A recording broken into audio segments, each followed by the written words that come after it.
হুজুরকে ওনার গুরুত্বপূর্ণ নসিহত পেশ করার জন্য সতীগড় ইসলামী সমাজ কল্যাণ সংস্থার পক্ষ থেকে অনুরোধ করা যাচ্ছে।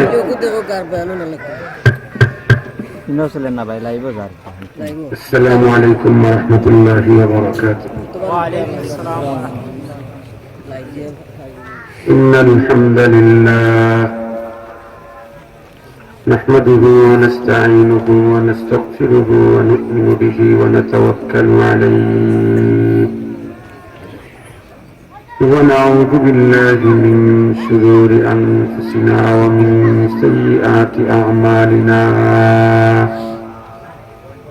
من يهده الله فلا مضل له ومن يضلله فلا هادي له ونشهد أن لا إله إلا الله وحده لا شريك له ونشهد أن سيدنا وسندنا وحبيبنا وشفيعنا وطبيبنا وطبيب قلوبنا وأولانا ومولانا محمدا عبده ورسوله الذي أرسله بالحق إلى الخلق بشيرا ونذيرا وداعيا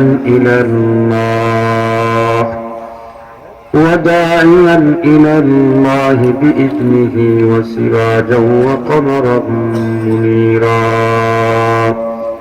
أما بعد فأعوذ بالله من الشيطان الرجيم بسم الله الرحمن الرحيم والعصر إن الإنسان لفي خسر إلا الذين آمنوا وعملوا الصالحات وتواصوا بالحق وتواصوا بالصبر.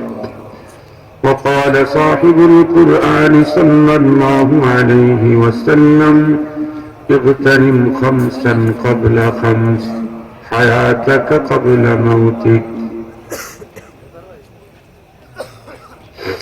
وقال رسول الله صلى الله عليه وسلم لا يزال قدم ابن آدم حتى يسأل عن خمس عن حياته فيما أفناه.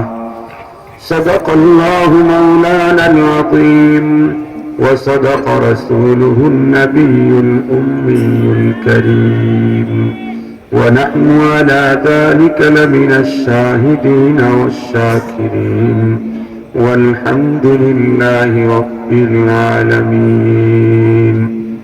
اللهم صل على سيدنا مولانا محمد وعلى آله وأصحابه وبارك وسلم. اللهم صل على سيدنا مولانا محمد وعلى آله وأصحابه وبارك وسلم. يا رب صل وسلم دائما أبدا على حبيبك خير الخلق كلهم.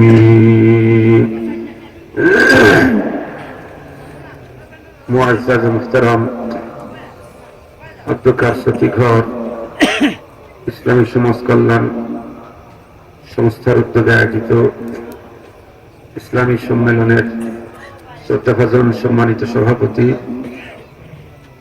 মুআজ্জাজ হযরত বুজুর্গ উলামায়ে কেরাম, বিভিন্ন দ্বীনি মাদারিস থেকে আগত আজিজ তালাবা, বিভিন্ন গ্রাম অঞ্চল দূরদরাজের এরিয়া থেকে সমাগত সম্মানিত সুধী, সর্বপ্রথম আল্লাহ পাকের দরবারে আলিশানে লাখো কোটি শুকর যে আল্লাহ তাআলা অত্যন্ত দয়া করে মায়া করে ভালোবেসে আমাদের হায়াতকে দীর্ঘায়িত করে আজকের এই মুহূর্ত পর্যন্ত সুস্থ সবল রেখে দুনিয়ার সমস্ত ঝামেলা থেকে মুক্ত করে দ্বীনের নিসবতে কোরআনে পাকের মুহাব্বতে জান্নাতে আয়োজনের মাঝে সাম্প্রতিককালের শ্রেষ্ঠ মানুষ উলামায়ে কেরামের সান্নিধ্যে আমাদেরকে তাশরীফ পাওয়ার তৌফিক দিয়েছেন। সে আল্লাহ পাকের দরবারে আমরা সকলে শুকরগুজার হচ্ছি। জবান খুলে ভক্তি সহকারে মুহাব্বত নিয়ে দিল থেকে আবেগের সাথে উচ্চ কণ্ঠে সকলে পড়ে নেই আলহামদুলিল্লাহ। সম্মানিত উপস্থিতি, আপনারা এতক্ষণ পর্যন্ত হযরত উলামায়ে কেরামদের জবান থেকে অত্যন্ত গুরুত্বপূর্ণ দ্বীনি দিক নির্দেশনামূলক আলোচনা শুনতেছিলেন। মাহফিলের মাঝপথে আল্লাহ তাআলা আমাকে আপনাদের খিদমতে উপস্থিত করে দিয়েছেন। আমিও আল্লাহ পাকের উপরে পূর্ণ আস্থা রেখে তার কালামে মাজিদের 30 নম্বর পারা থেকে ছোট্ট একখানি সূরা সূরাতুল আসর পুরাটি তেলাওয়াত করার সৌভাগ্য পেয়েছি। নবী করিম সাল্লাল্লাহু আলাইহি ওয়াসাল্লামের অসংখ্য অগণিত হাদিস মুবারাকা থেকে দুখানা হাদিসের অংশদ্বয় পাঠ করেছি।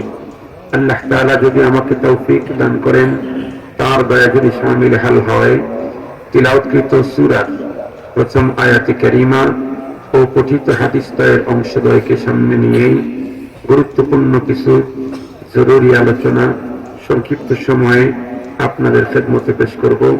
আপনারা দোয়া করেন যাতে করে আল্লাহ তাআলা আমাকে তথ্য সমৃদ্ধ, ইখলাসপূর্ণ, অতীব জরুরি দ্বীনি আলোচনার তৌফিক দান করেন।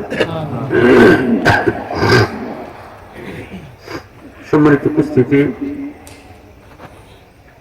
আজকে আপনাদের খেদমতে যে সাবজেক্ট আলোচনা করার জন্য মনস্থ করেছি, আমি আমার বয়ানের শুরুতেই সে বিষয়বস্তু আপনাদেরকে জানিয়ে দিচ্ছি। আজকে আমার আলোচনা সময়ের মূল্য।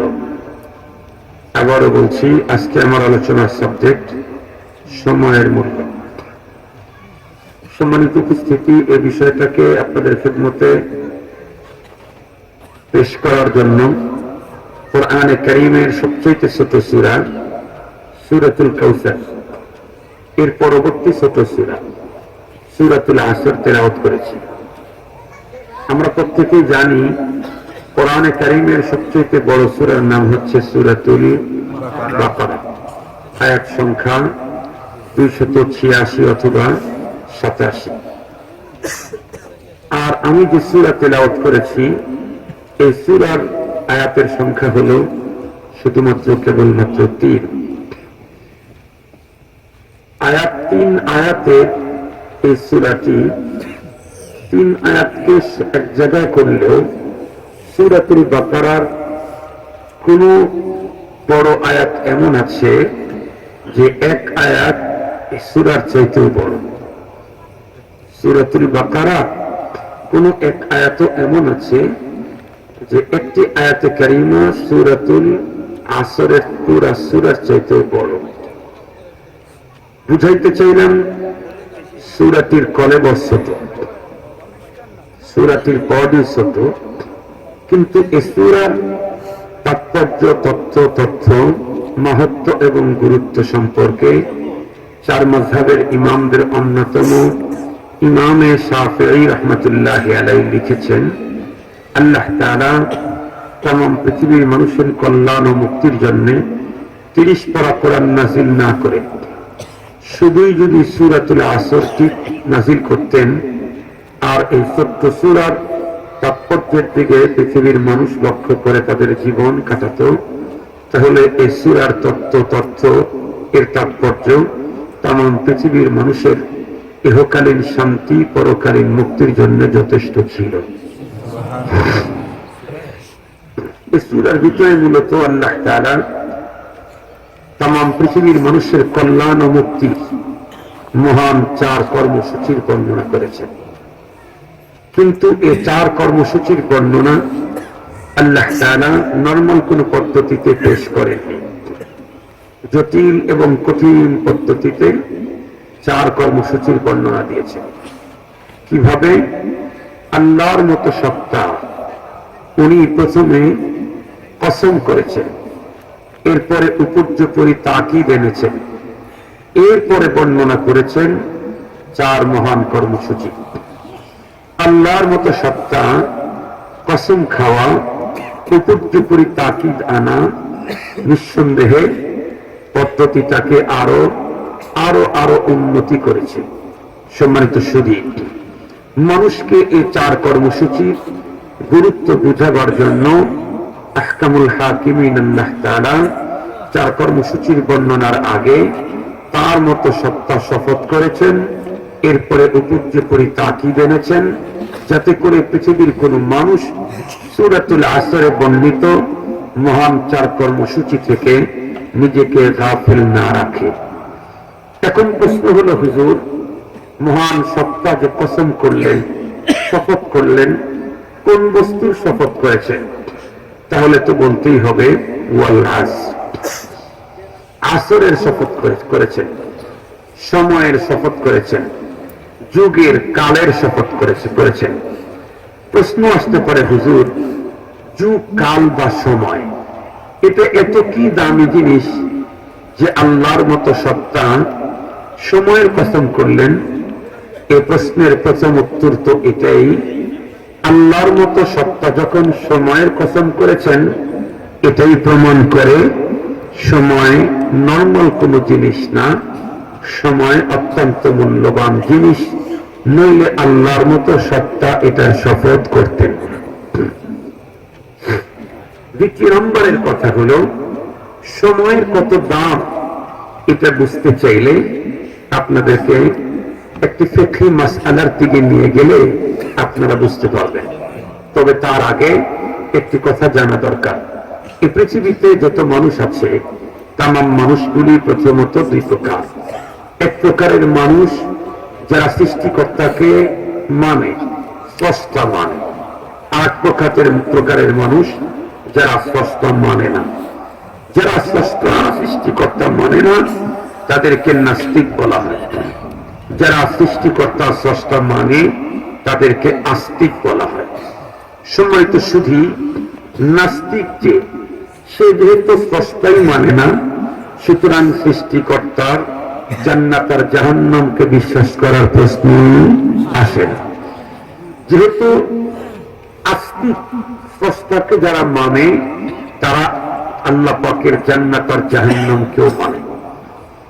আস্তিক নাস্তিক বাদে এই পৃথিবীর যত মানুষ আস্তিক্যবাদী আছে, চাই তারা একত্ববাদী হোক, দ্বিত্ববাদী, তৃত্ববাদী হোক আর বহুত্ববাদী হোক, রব যারা মানে, সৃষ্টিকর্তা যারা মানে, তাদের জীবনের লেটেস্ট আকাঙ্ক্ষা হলো মরণের পরে সুখ এবং শান্তির জান্নাতি হয়ে যাওয়া।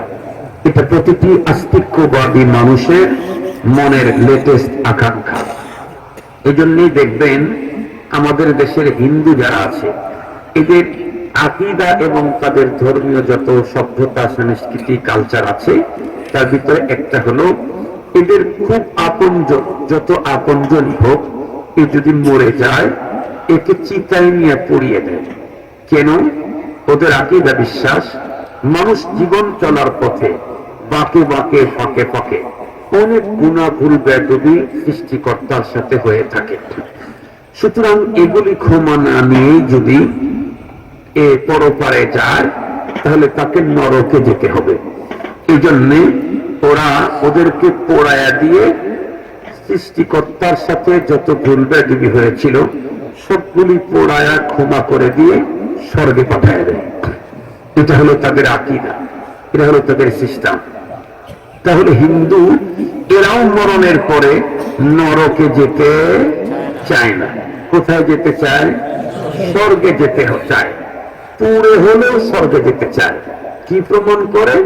আস্তিক্যবাদী প্রতিটি মানুষ জীবনের শেষ আকাঙ্ক্ষা হলো মরণের পরে পরপারে সুখ শান্তির নিয়ে জান্নাতি হওয়া। কিন্তু আমরা তো প্রত্যেকেই জানি, আল্লাহ পাকের কোন ব্যক্তি যদি আল্লাহ পাকের জান্নাতের স্থায়ী বাসিন্দা হতে চায়, তাহলে সেই মানুষটা এই পৃথিবীতে আগমন করা ছাড়া, পৃথিবীতে হায়াত পাওয়া ছাড়া অন্য কোন রাস্তা দিয়ে আল্লাহ পাকের জান্নাতি হওয়ার সিস্টেম আল্লাহ রাখেন নাই। এই জন্যই তো আমাদের সাইয়েদনা হযরত আদম আলাইহিস সালামকে আল্লাহ তাআলা তৈরি করে জান্নাতি রেখেছিলেন, আবার তাকে পৃথিবীতে পাঠিয়ে দিলেন। কেন? পৃথিবীর মিডিয়া ছাড়া চিরস্থায়ী জান্নাতি হওয়ার কোন সিস্টেম নাই। জীবনে যত কিতাবাদি, যত তাফসীর, যত হাদিস মোতালা করেছেন, যত মুফাসসিরিন কেরামদের মুখ থেকে আনোখা তাফসীরের তথ্য সমৃদ্ধ আলোচনা শুনেছেন, বিশ্বনন্দিত কোন বিশ্বখ্যাত পণ্ডিতদের মুখ থেকে নতুনত্বের নতুন অনেক কিছুই শুনেছেন। জীবনে কি এমনটি কোনোদিন শুনেছেন যে কোনো একজন মানুষকে আল্লাহ এমন তৈরি করেছেন যাকে আলমের দুনিয়া, পৃথিবীর জগতে না পাঠিয়ে অন্য কোন রাস্তা দিয়ে তাকে জান্নাতে পাঠিয়ে দিবেন? এই ইতিহাস কি জীবনে কোনোদিন শুনেছেন? শুনেন নাই। একটা মাসআলা বললে খুব সহজেই বুঝে আসবে। আমাদের হানাফি মাসলকের একটা মাসআলা আছে, একজন মা একই সঙ্গে যমজ 2 সন্তান জন্ম দিতে পারে না? পারে না? পারে। একজন মা যমজ 2টা সন্তান জন্ম দিল।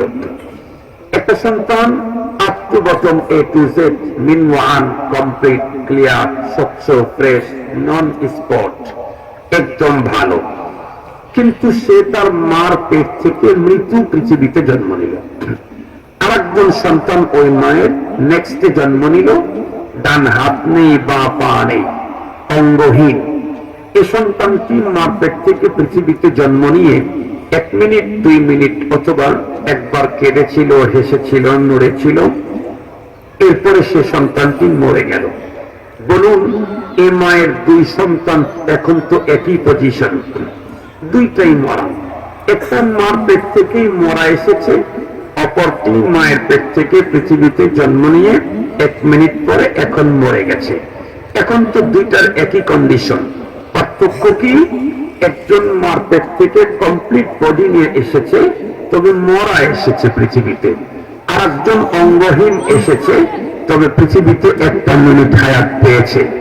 আপনাদের জানা থাকলে আপনারা বলুন, এই মায়ের 2 সন্তানকে এখন কি করতে হবে? 2 জনের জন্য কি শরীয়তের একই বিধান? একটু জোরে বলুন। একই বিধান না। যে সন্তান আপ টু বটম পুরা বডি কমপ্লিট, কিন্তু মার পেট থেকে মরাই পৃথিবীতে এসেছে, এই সন্তানের জন্য নামকরণের কোনো বাধ্যবাধকতা আছে কি? একে 3 কাপড় 5 কাপড় দিয়ে কাফন দেওয়ার কোন বাধ্যবাধকতা আছে? এর জন্য কি নামাজের জানাজা আছে? সম্মানিত সুধী, খুব ভালো করে বুঝবেন, পক্ষান্তরে যে সন্তানটি 2টি অঙ্গহীন পৃথিবীতে আগমন করে মাত্র 1টা মিনিট হায়াত পেয়ে মরে গেল, এর জন্য নামকরণের দরকার আছে না নেই? অবশ্যই। একে 3 কাপড় 5 কাপড় ছেলে আর মেয়ে হলে এর বাধ্যবাধকতা আছে না নেই? আছে। এর জন্য জানাজার নামাজের প্রয়োজন আছে না নেই? আছে। শুধু আছে এমনটি না, 500 বছরের একজন বিশিষ্ট বুজুর্গ, আল্লাহওয়ালা, একজন কুতুব, সে মরে গেলে যে মর্যাদায় তাকে গোসল করাতে হয়, একেও সেই মর্যাদায় গোসল করাতে হবে।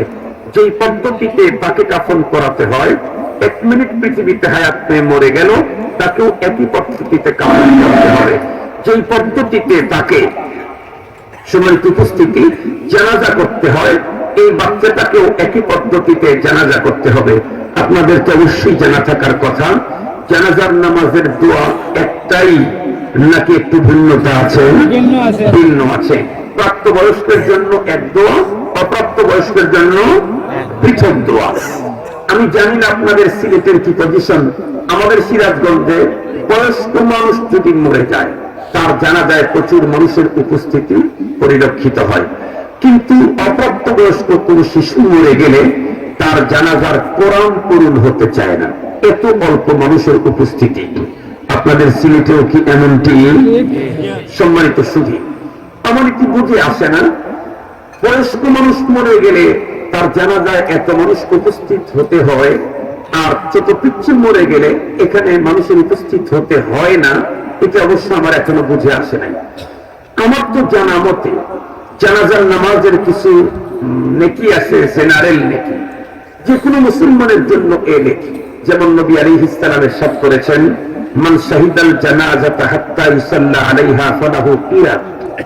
যে ব্যক্তি জানাজার নামাজে উপস্থিত হয়ে শুধু নামাজ পড়লো, নবীজি বলেন ওই মুসল্লিকে 1 কিরাত নেকি দেওয়া হলো।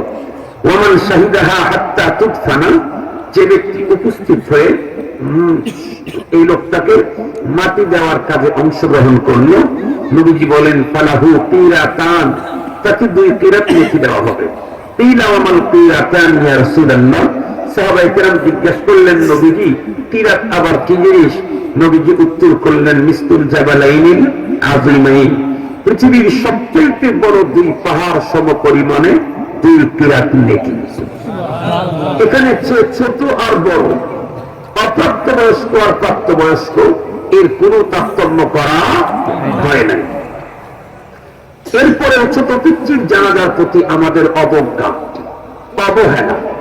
এর জানাজাতে উল্লেখযোগ্য মানুষের উপস্থিতি দেখা যায় না, অথচ আমরা জানাজার নামাজে যে দোয়া পড়ি, এই দোয়ার তাৎপর্যের দিকে লক্ষ্য করলে একজন বয়স্ক মানুষের দোয়ার চাইতে ছোট পিচ্ছির দোয়ার তাৎপর্য কিন্তু কম না। বড় মানুষের জানাজায় উপস্থিত হয়ে আমরা কি দোয়া পড়ি?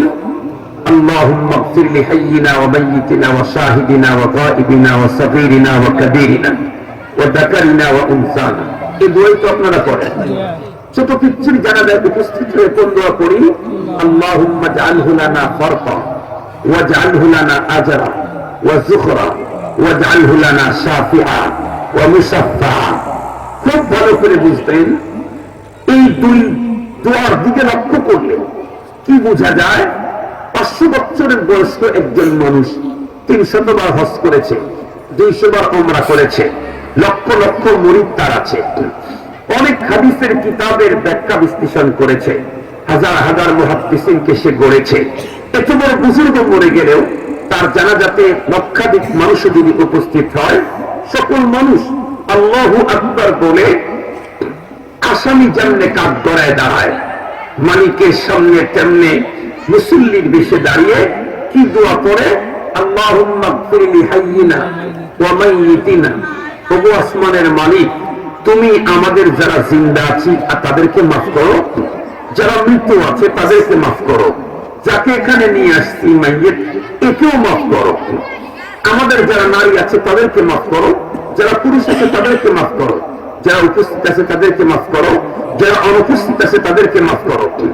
তাহলে সকল মানুষ মিলে এই জায়গায় দাঁড়িয়ে এই রাস্তাকে নিয়ে এর জন্য মাগফিরাতের দোয়া করা হয়, ওই লাশের জন্য মাগফিরাতের দোয়া করা হয়, আমাদের জন্য মাগফিরাতের দোয়া করা হয়।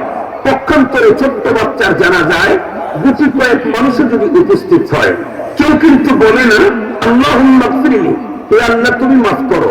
এ আবেদন জানায় না। কেন জানায় না? কারণ যাকে এখন মালিকের কাছে সফর্দ করতে এসেছে, ওর কলবের উপরে গুনাহের কোনো কমপ্লেন কোনো লাগে নাই, কোনো স্পট পড়ে নাই, যেহেতু ওর গুনাই হয় নাই, এই জন্য ওর গুনাহ মাপের দরখাস্ত দেওয়ার কোনো প্রয়োজনই নেই। এই জন্য নবীজি কি দোয়া শিখাইছেন? তোমরা আল্লাহুম্মা গফিরলি এটা পড়ো না, তোমরা বলো আল্লাহুম্মা জাআলহু লানা ফারতা ওয়াজআলহু লানা আজরা ওয়াযুখরা ওয়াজআলহু লানা শাফিআ ওয়া মুশাফফা। তার মানে মাত্র 50 জন মানুষ যদি উপস্থিত হয়, তারা কি বলে? আল্লাহ, এই সন্তানকে এখন তোমার কাছে সুপর্দ করতে এসেছি, আল্লাহ এটাকে আমাদের জন্য সম্বল মূলধন হিসাবে তোমার কাছে গচ্ছিত করে রেখে দাও, সঞ্চয় হিসাবে রেখে দাও। এ সন্তানকে পরের জীবনে আমাদের জন্য সুপারিশকারী বানাও, এ সন্তানের সুপারিশ তোমার দরবারে পরে গ্রহণ করে নাও। সম্মানিত শুধু এ দোয়া তো বাংলার কোন মুফতি আবিষ্কার করে নাই, এ দোয়া তো আমাদের রাসূল শিখাইছেন। আমার রাসূল যা দ্বীনের ব্যাপারে শিখাইছেন, নবীজি নিজের পক্ষ থেকে বলেন নাই ওয়ামা ইয়ানতিকু আনিল হাওয়া ইন হুয়া ইল্লা ওয়াহয়ুন ইউহা। নবীজি যা বলেছেন এটি তো আল্লাহ পাকের পক্ষ থেকে ওহীর মাধ্যমে বলেছেন। এটি তো কি প্রমাণ করে? এ ছোট্ট বাচ্চা মাত্র একটা মিনিট হায়াত দুনিয়াতে পাওয়ার কারণে ও তো আল্লাহর জান্নাতে যাবে, আরো মানুষকে সুপারিশ করার পাওয়ার আল্লাহ তাকে দান করে দিবে। সম্মানিত শুধু কথাগুলো একটু ভালো করে বুঝবেন। দোয়ার তাৎপর্যের দিকে লক্ষ্য করলে বয়স্ক মানুষের দোয়ার চাইতে ছোট পিচ্ছির জানাজার দোয়ার তাৎপর্য কম কি? আমি বেশি বলতে চাই না, তবে কম এটাও আমি মানতে চাই না। বড়দের জানাজার চাইতে ছোট পিচ্ছির জানাজার দোয়ার তাৎপর্য কম না। তাহলে কেন বড় মানুষের জানাজায় এত লোকের উপস্থিতি? ভালো, আলহামদুলিল্লাহ, কিন্তু ছোট পিচ্ছির জানাজার অবহেলা কেন? সম্মানিত শুধু আমার মূল বিষয় হলো এখান থেকে একটা পয়েন্ট উদ্ধার করা। সেটি হলো হুজুর, তাহলে জানা যায় যে দোয়া করলাম ওয়াজআলহু লানা শাফিআ ওয়া ওয়া মুসাফফা। তাহলে এই সন্তানটা কি পরকালে আমাদেরকে সুপারিশ করতে পারবে? জি। এই সন্তান পৃথিবীতে একটা মিনিট হায়াত পেয়ে যে মরে গেল, এই সন্তান নিজে আল্লাহ পাকের জান্নাতি হবে। এবং এই সন্তান সুপারিশ করার পাওয়ার পাবে।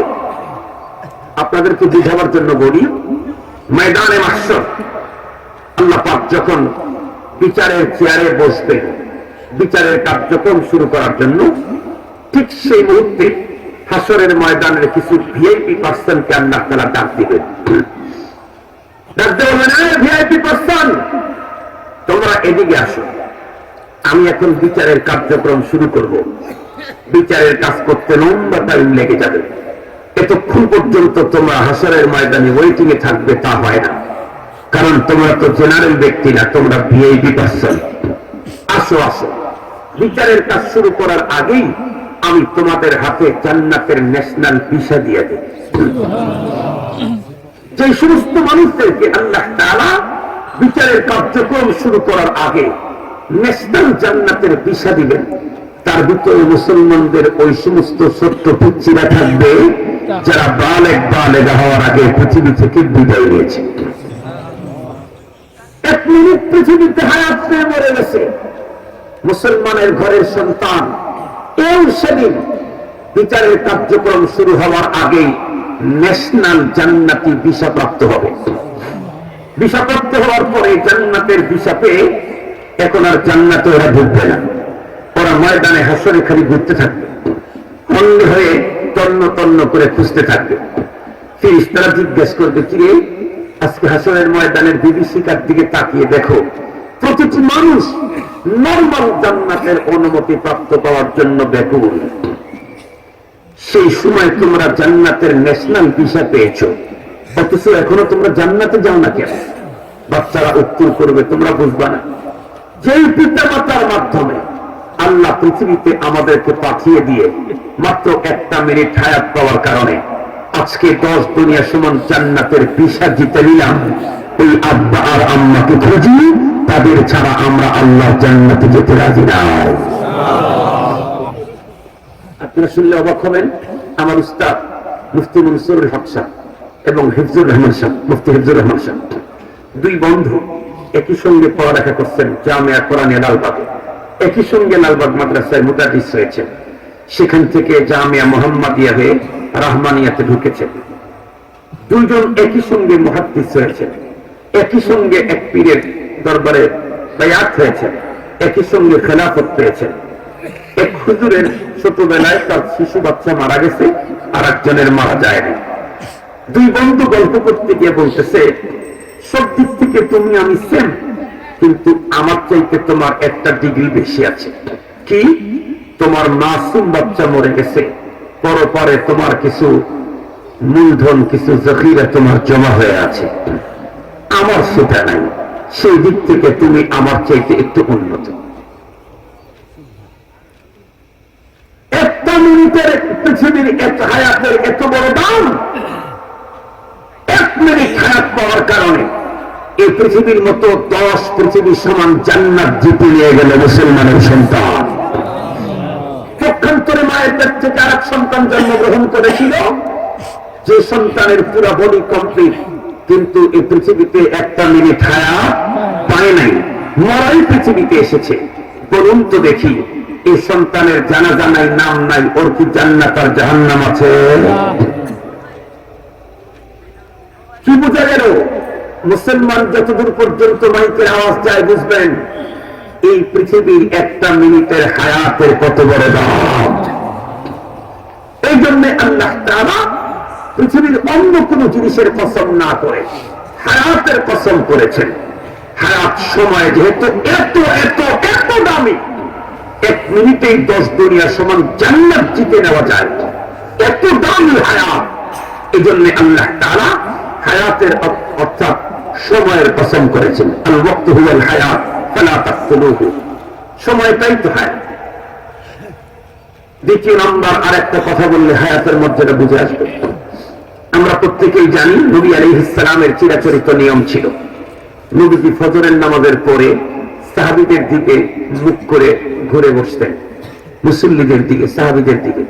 আমাদের ইমাম সাহেবেরা বসেন না, ফজরের পরে হুজুর ঘুরে বসেন না? নবীজি জিজ্ঞেস করতেন, সাহাবী তোমরা কি বিগত রাতে কেউ কোনো স্বপ্ন দেখেছো? দেখে থাকলে বলো, আমি তোমাদের স্বপ্নের তাবির বলে দেই। সাহাবায়ে কেরাম কেউ দেখে থাকলে নবীজির সামনে স্বপ্নের বৃত্তান্ত বলে দিলেন, নবী আলাইহিস সালাম তাবির করে দিতেন।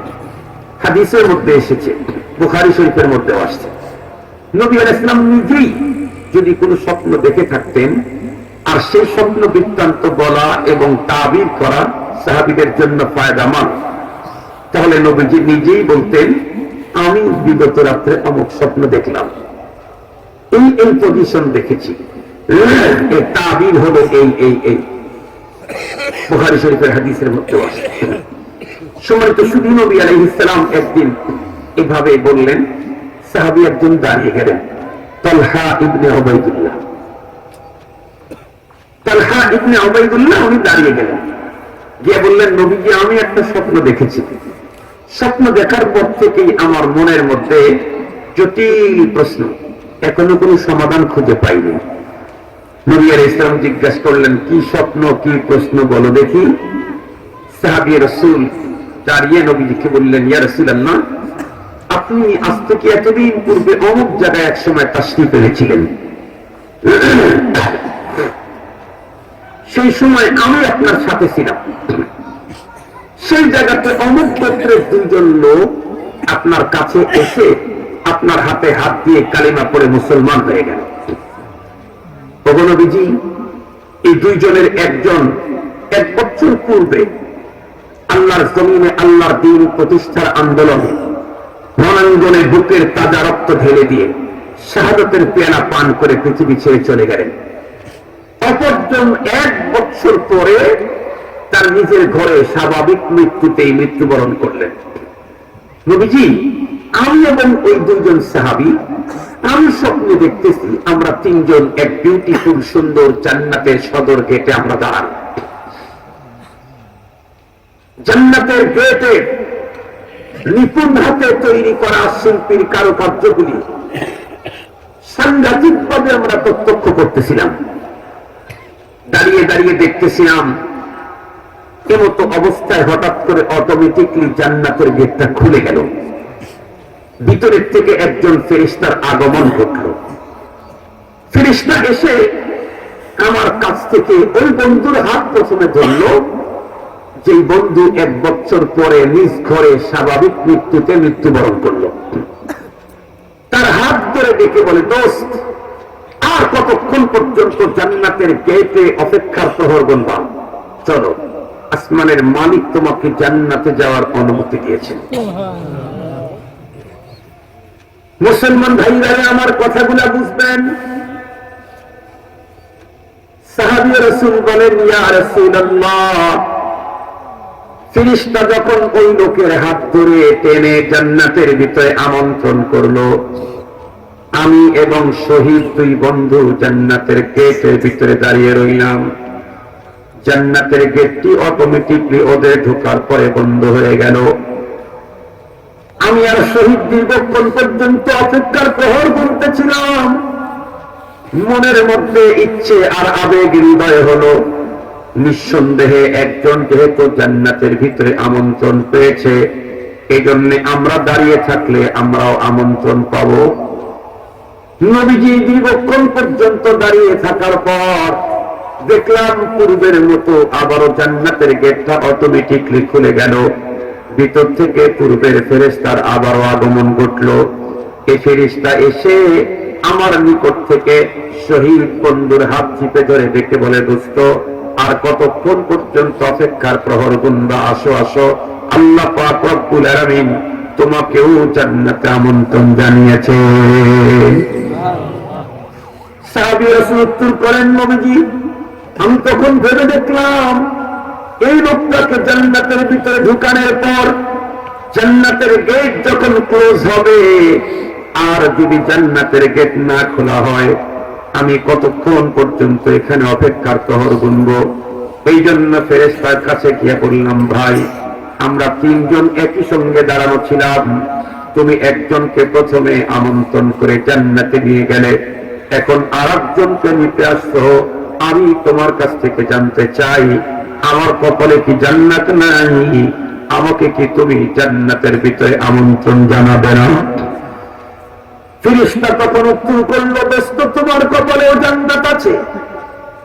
ফেরেশতা তখন উত্তর করলো, দোস্ত তোমার কপালেও জান্নাত আছে কেন? তুমি তো ওই নূরানি কাফেলার সদস্য যারা বিশ্বনবীর হাতে হাত দিয়ে কালিমা পড়ে মুসলমান হয়ে গেছে।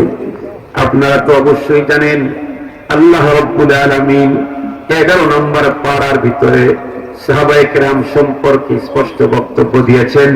আস-সাবিকুনাল আউয়ালুন মিনাল মুহাজিরিন ওয়াল আনসার ওয়াল্লাযীনা ইত্তাবাউহুম বিইহসান রাদিয়াল্লাহু আনহুম ওয়া রাদওয়ান ওয়া আ'আদ্দা লাহুম জান্নাতিন তাজরি তাহতাহাল আনহার। তার মানে হলো বিশ্বনবীর সাহাবী, চাই তারা আনসার হোক আর মুহাজির হোক, বিশ্বনবীর সাহাবী চাই তারা আনসার হোক আর মুহাজির হোক, আল্লাহ পাক নিজেই বলেন তাদের প্রত্যেকের আমার কাজকর্মের উপরে আমি আল্লাহ পাক খুশি রাজি এবং তাদের জন্য পুরস্কার ঘোষণা। আল্লাহ বলেন আমি এদের প্রত্যেকের জন্য জান্নাত রেডি করে রেখে দিলাম। শুধু সাহাবীদের জন্য জান্নাত রেডি তাই নয়, কিয়ামত পর্যন্ত সাহাবায়ে কেরামদেরকে যারা সুচারুরূপে অনুকরণ করবে আল্লাহর কোরআনে আল্লাহ তাআলা জানা দিলেন আমি তাদের জন্য জান্নাতকে রেডি করে রেখে দিলাম।